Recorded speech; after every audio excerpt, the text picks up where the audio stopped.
When we were in West Virginia in 1960, this young senator came to West Virginia to run for the presidency of the United States for the nomination of his party to become president of the United States.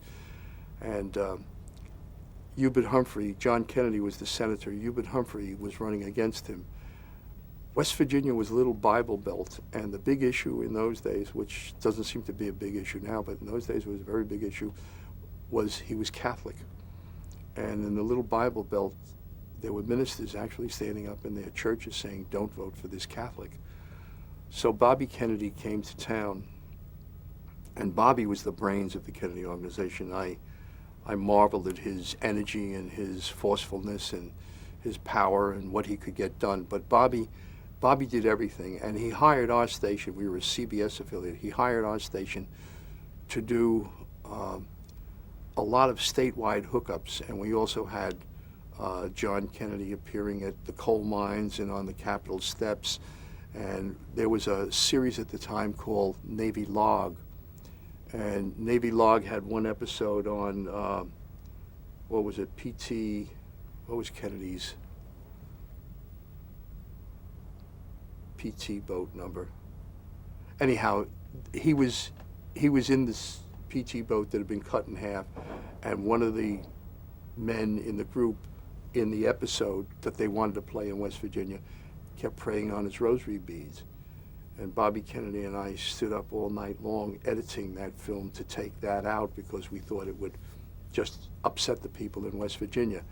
And you have to realize this was 16 millimeter film, and the picture is up here, but the sound was down here. So if you took out the picture up here, you were cutting sound that was in a different place. It wasn't the separate tracks that we have today. So we had a heck of a time editing the film, but we stayed up all night. We got to know each other pretty well. And I did a lot of things with Bobby during that couple of months that we were down there together working on that.